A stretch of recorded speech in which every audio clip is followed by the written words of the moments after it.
WWE just made a big reveal themselves about the Bloodline, so we'll see what that's about. We'll also check out what's going on with Trish Stratus, Rhea Ripley, and more. Starting things off with Trish Stratus and who's asking for her to return. Trish had her most recent match back at WWE Payback in September 2023. Not only did she have that big cage match against Becky Lynch at that event, but Trish was active for a large part of that entire year. She returned a few weeks before WrestleMania in March and was in a constant reoccurring role all the way until September. So a very decent 7-month run for Trish Stratus in 2023. It was a very special treat to see Trish Stratus stick around for that long and work several matches.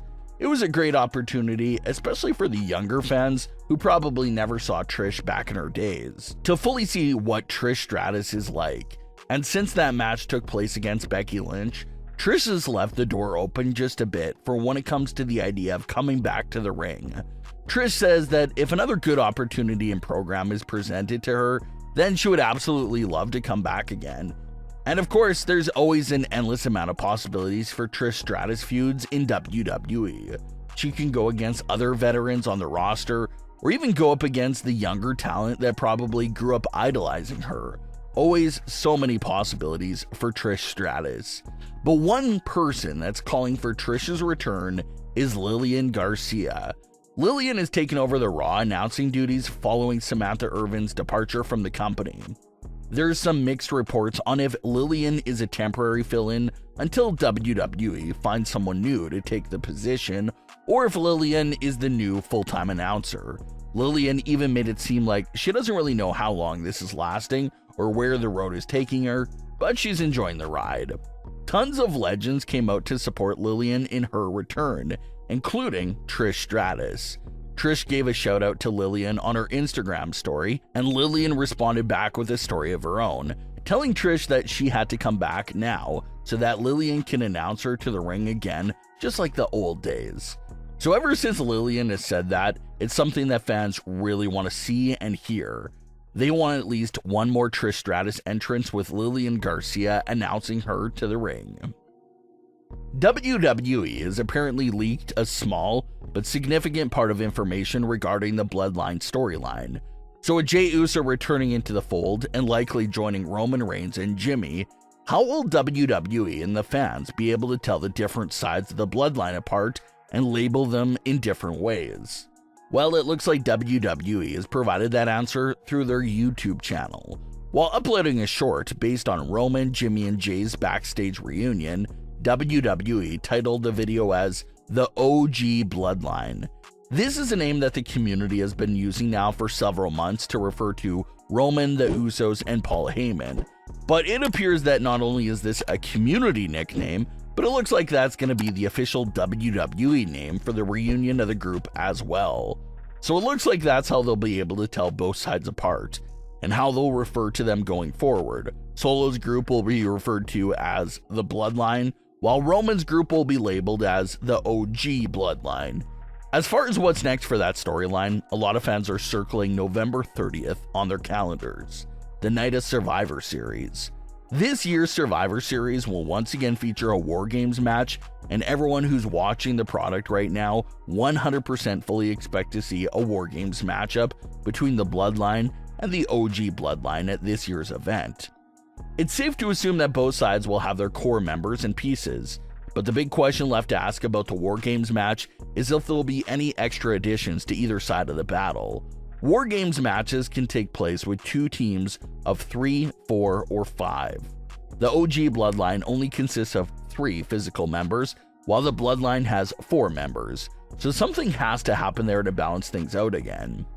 Either one of the Bloodline members sits out to make it a 3-on-3 War Games match, or the OG Bloodline recruits one more individual to join them to make it a 4-on-4 match, and if they go that route, that leaves us wondering who could be the OG Bloodline's 4th member.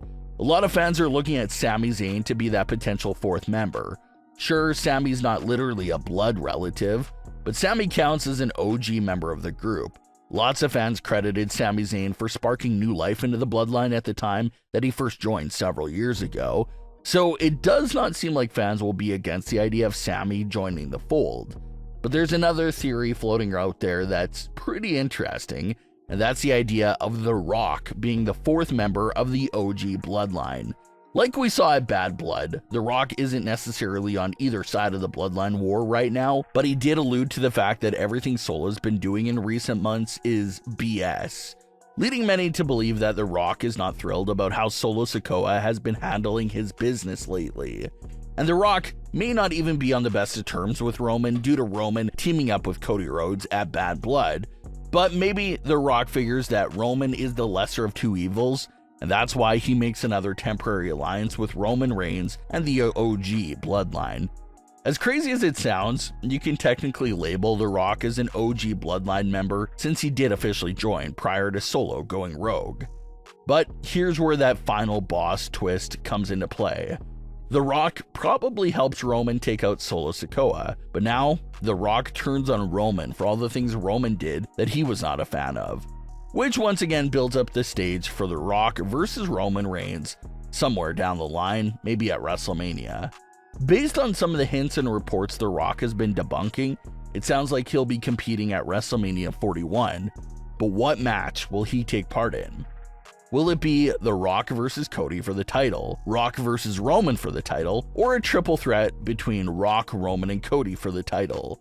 Those are the three most realistic matches for The Rock at WrestleMania 41, but no one knows which match of the three will be selected there.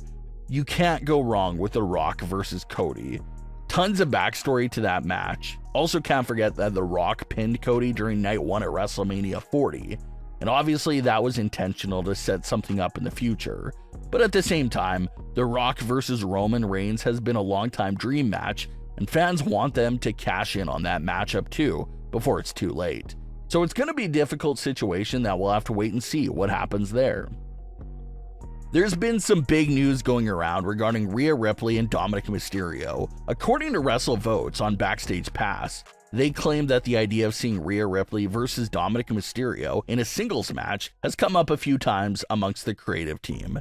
They claim that there's a big overall desire for that intergender match to take place between Rhea and Dom, but that time is running out because they'll have to make a decision on the match between Rhea Ripley and Liv Morgan's storyline coming to a closing. It does look like Rhea and Liv will be continuing their feud after Crown Jewel and potentially heading towards Survivor Series in late November. So it looks like they'll have a few more weeks to decide if they want to pull the trigger on a Rhea Ripley versus Dominik Mysterio matchup. But what are your thoughts on today's stories? Leave your comments below. Don't forget to subscribe with all notifications on, and leave a like if you enjoyed. Thanks for watching, guys.